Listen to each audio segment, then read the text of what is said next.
पाहताय प्रहार टीव्ही, सत्यमेव व्रतम। मुंबईबरोबरच भारतीय जनता पार्टीला राज्यातील 29 पैकी 23 महानगरपालिकांमध्ये बहुमत मिळालं आहे। यामध्ये एखादी सत्ता आलेल्या महापालिकांबरोबरच शिंदेंची शिवसेना अजित पवारांच्या राष्ट्रवादी सोबत निवडणूक लढवून भाजपानं सत्ता मिळवली आहे। मात्र आता महापौर पदावरून या मित्र पक्षांमध्ये झुंपल्याचं दिसतंय। मुंबईमध्ये भाजपापेक्षा कमी जागा जिंकूनही शिंदेंकडून 2.5 वर्षासाठी महापौर पदाची मागणी होत असल्याचं वृत्त आहे। मात्र भाजपा याला तयार नसून इतर पर्यायांची चाचपणी केली जात असल्याचं बोललं जात आहे। मात्र ही सारी रस्सीखेच सुरू असताना भाजपानंही आता शिंदेंची कोंडी करण्याची भूमिका घेतल्याचं दिसत आहे।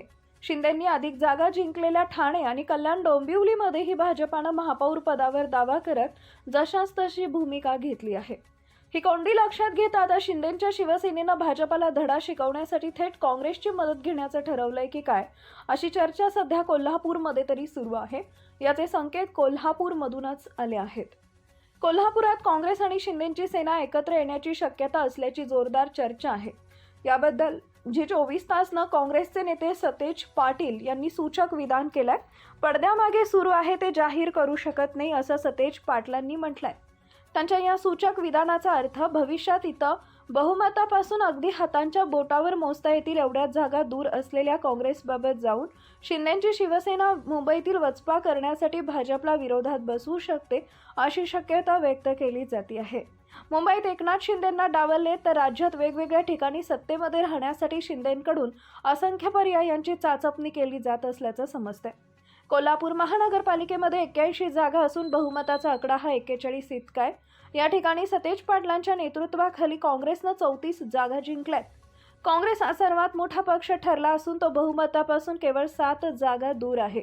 काँग्रेस खालोखाल इथं भाजपा दुसरा सर्वात मोठा पक्ष आहे, त्यांच्याकडे 26 जागा आहेत।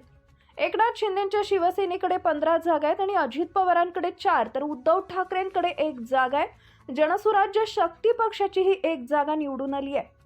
इतर महानगरपालिकांमध्ये सन्मानपूर्वक स्थान दिलं नाही तर शिंदेंची शिवसेना काँग्रेस सोबत सत्ता स्थापन करू शकते असं सध्या तरी सतेज पाटलांच्या सूचक विधानावरून म्हणता येईल।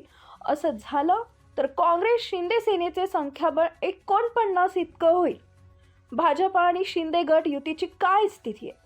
इथं भाजपा आणि शिंदेनी युती केली तर दोन्ही पक्षाच्या एकूण जागा अगदी मॅजिक फिगर इतकी म्हणजेच 41 इतकी होईल। अजित पवारांच्या राष्ट्रवादी बरोबरच जनसुराज्य पक्षाची मदत त्यांच्याकडून घेतली जाऊ शकते। अशा प्रकारे त्यांच्याकडे 46 जागा राहतील।